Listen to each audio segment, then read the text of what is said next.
patient de 37 ans, hypertension artérielle bien contrôlée, avec un bloc de branche droit complet. On fait une épreuve d'effort pour voir la capacité fonctionnelle à l'effort. Voilà. Là, on est à choisir un protocole WHOO, 25 watts pour commencer. Il y a 1 minute d'épreuve d'effort. Et voilà la fréquence cardiaque cible, en sachant qu'il est sur bêta-bloquant, comme il est sur amlodipine 5 mg et athénol 50 mg. Donc là, la charge tensionnelle actuelle.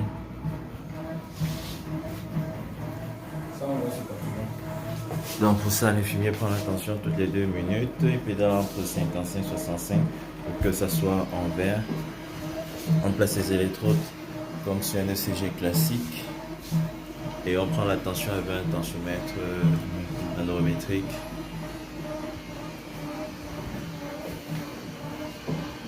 Voilà. Donc les électrodes périphériques sont mis sur le dos pour ne pas gêner. Et les électrodes précordiales sont mis comme de façon classique sur un ECG standard. Donc c'est une épreuve d'effort, sans mesure des gaz respiratoires, sans mesure des échanges gazeux. Donc toutes les 2 minutes, on va augmenter la charge tensionnelle de 25 watts. Voilà, on est déjà au palier 2, donc la machine augmente spontanément. Et toutes les 2 minutes, on prend la charge tensionnelle et on regarde s'il y a des troubles de la repolarisation, s'il y a des extrasystoles qui vont apparaître, supraventriculaire ou ventriculaire. Donc c'est qu'il est parti sur un bloc de branche droit complet qui est connu et documenté sur les ECG antérieurs. Donc ça c'est le tracé global. On pourra avoir en fonction, si on veut mieux regarder,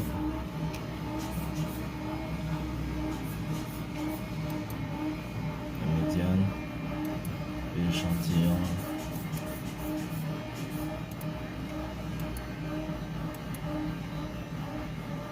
On peut regarder également par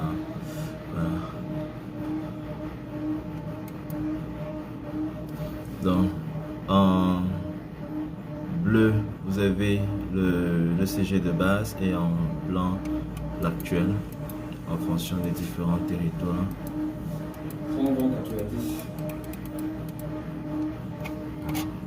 Donc là on est au palier 2, on vient de prendre la charge tensionnelle.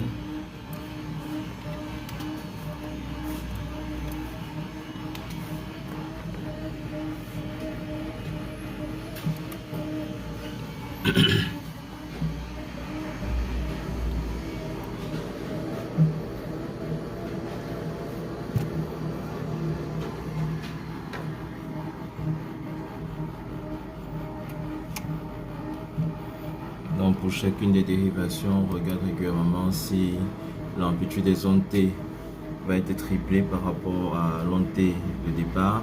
S'il y aura une inversion de l'onde T, s'il devient négatif et que l'ischémie se creuse ou pas, pour l'instant il n'y a pas de souci. Si le point J reste voilà, bien fixé par rapport au standard, ou s'il y a un sus-décalage en fonction des différents territoires.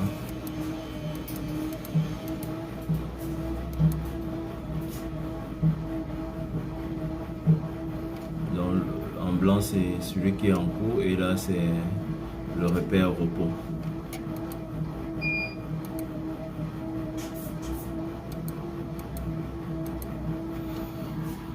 Donc, il a 115 watts actuellement, le double produit, fréquence cardiaque, tension artérielle. On a la cible, on va arriver à cette fréquence cardiaque en sachant qu'il est sur bêta bloquant.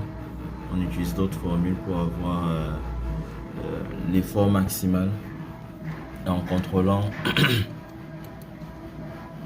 régulièrement quoi. S'il y a un sous-décalage ou un trouble de la repolarisation sur un des territoires.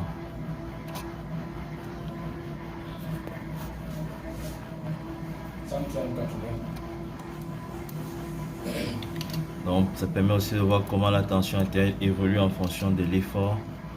Est-ce qu'il y a des palpitations qui apparaissent au cours de l'effort? Est-ce qu'il y a des ischémies sous-épicardiques qui s'amplifient au cours de l'effort, qui se normalisent au cours de l'effort? les troubles de la microcirculation ou des gros coronaires, s'il y a un sous-décalage qui apparaît pendant l'effort, s'il a une douleur thoracique à l'effort. Là, on est au 4e palier. Et pour l'instant, il n'a pas de douleur thoracique, pas de difficulté à respirer. La cadence, on le voit, elle est maintenue. Toujours, voilà. Cadence.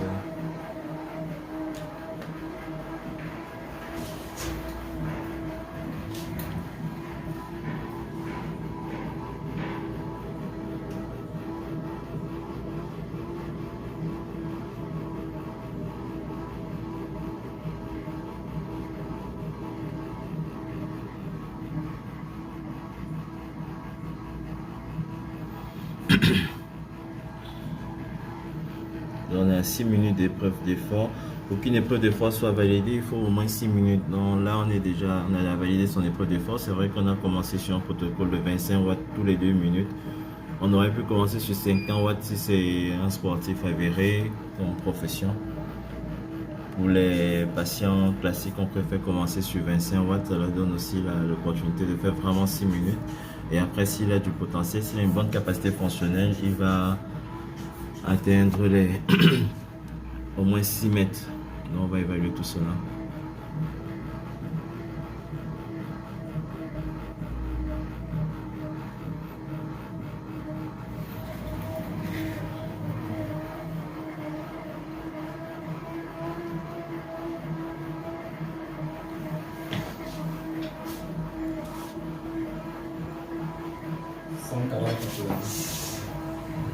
Il faut noter qu'il est sur bêta bloquant et sur antihypertenseur. Du coup, la tension monte graduellement à l'effort, mais pas de façon exagérée. Tu as dit? Mais une bonne adaptation entre l'effort et la tension artérielle. Donc, ce qu'il faut aussi savoir, c'est qu'on va arrêter l'épreuve d'effort dès que la tension artérielle systolique sera à 250 et la diastolique à 110. Donc, à plus de 250 sur 110, 130 mm de mercure, on doit arrêter l'épreuve d'effort, même s'il n'y a pas de douleur thoracique ou de difficultés à respirer. Donc pour l'instant, il n'y a pas d'extrasystole au cours de l'effort, donc le bêta-bloquant marche très bien. C'est un sujet de neurotonie, 37 ans, HTA et tachycardie, qui a été mis sur aténolol 50 mg et 5 mg d'amlodipine.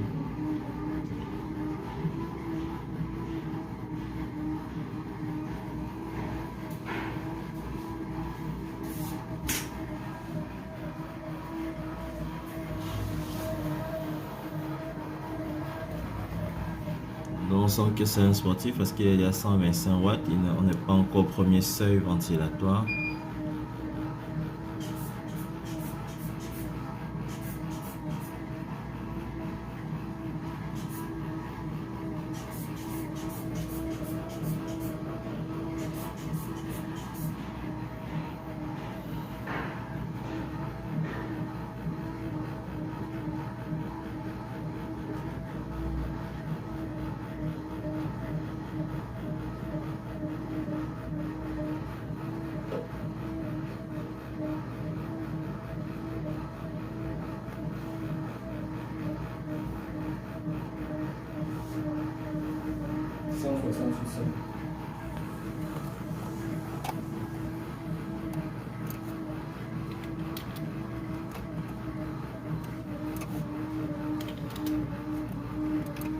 Voilà, là vous allez voir comment il commence à arriver jusqu'au max. Finissez au moins ce palier. On est à 150 watts, on finit ce palier. Donc comme on a dit, 125 watts c'est son premier seuil ventilatoire. On essaie de le booster pour finir, atteindre le deuxième seuil ventilatoire et arrêter l'épreuve d'effort. Allez-y, allez-y, allez-y, allez-y. On finit le palier, on finit le palier, on finit au moins le palier. On finit 150 watts. On finit 150 watts. Allez-y, allez-y, allez-y. Dès qu'on finit dans 30 secondes pour finir 150 watts. Allez-y, allez-y, allez-y, allez-y. C'est la récupération.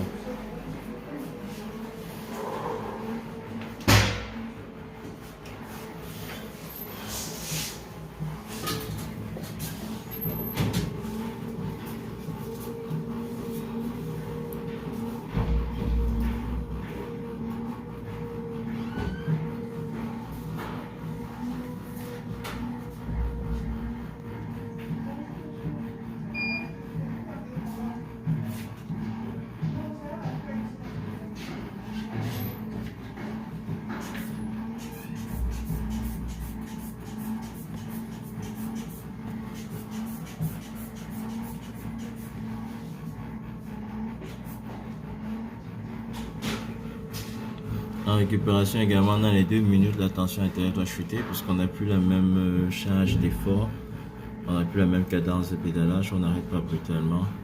On va aller sur 2 minutes de récupération de façon passive et après 3 de façon passive et 2 de façon... On sent très bon cœur, en moins d'1 minute, on a une belle récupération.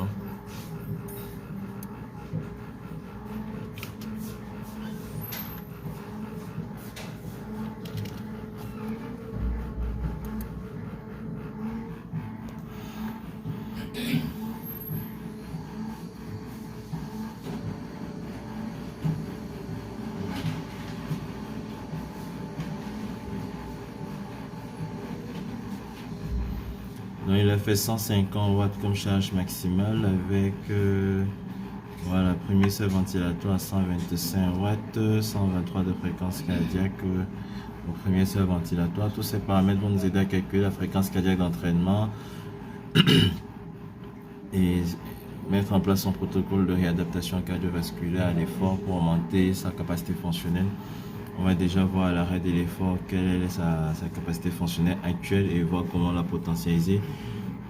L'idéal pour toute personne, c'est d'être au-delà de 6 mètres. Les gros sédentaires sont en bas de 3 mètres, les sédentaires entre 3 et 6 mètres. Et le but est de vous maintenir au-delà de 6 mètres. Et plus vous progressez, plus ça augmente la qualité de vie et la survie a augmenté également. Le contrôle des facteurs de risque cardiovasculaire a augmenté. On a 3 minutes de récupération, la charge tensionnelle devrait encore normalement baisser. Ne jamais arrêter une épreuve d'effort brutalement. Même si vous montez la colline, arrivez au sommet de la colline, vous devez marcher lentement et ne pas arrêter brutalement. Ça permet au cœur de se réadapter à la nouvelle charge d'effort.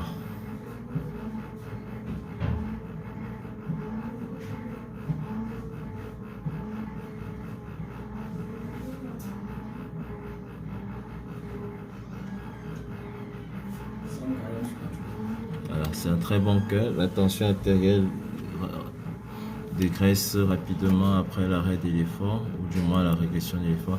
C'est bon, vous pouvez arrêter d'abord. C'était la récupération active où il pédale lentement, avec 40 tours par minute. On est quitté de 60 tours par minute à 40 pour la récupération passive, y compris la charge qui a baissé. Maintenant, on va faire une récupération passive où il ne pédale pas. Et on va voir comment. Dans épreuve d'effort maximale sans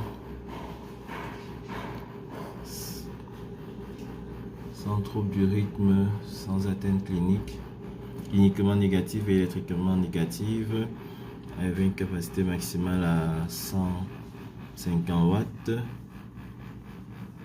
et un premier seuil ventilatoire à 125 watts, une fréquence cardiaque au premier seuil à 123 battements par minute. Voilà la qualité du signal dans les différents sites. D1. Bon, en blanc c'est actuellement, en bleu c'est le standard.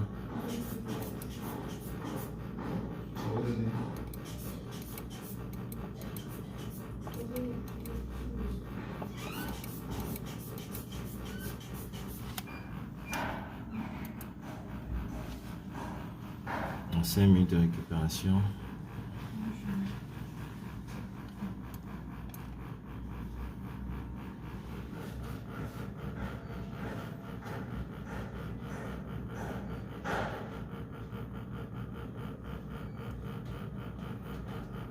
Dans l'épreuve d'effort, peut être demandé pour tous les malades à haut risque cardiovasculaire, hypertendus, diabétiques, tabagiques, pour les malades qui ont un engort d'effort indiscipliné à l'effort, pour évaluer la capacité fonctionnelle des insuffisances cardiaques avant leur 120/60 avant leur réentraînement à l'effort, pour optimiser également la capacité fonctionnelle des sportifs avant la reprise du championnat ou pendant le championnat s'il y a des symptômes à l'effort. Et naturellement, il y a des contre-indications à respecter pour ne pas soumettre un patient à l'effort quand il y a ces contre-indications. Donc, ça nécessite une formation, un entraînement, un accompagnage. Voilà. Là, on va arrêter l'effort. Fin du test. Ok, tu peux le débrancher.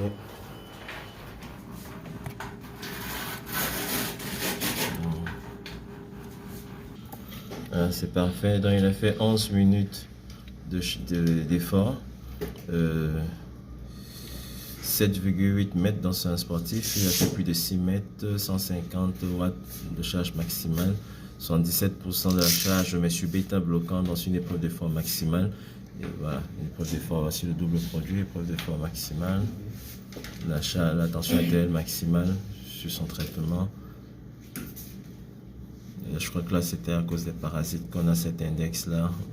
Là, c'est pour ça qu'on valide un examen. Donc, on a très bien vu, il a des troubles secondaires de la repolarisation dû à son bloc de branche droit complet. Donc, on ne va pas utiliser l'index ST sur FC on va pas pouvoir l'utiliser.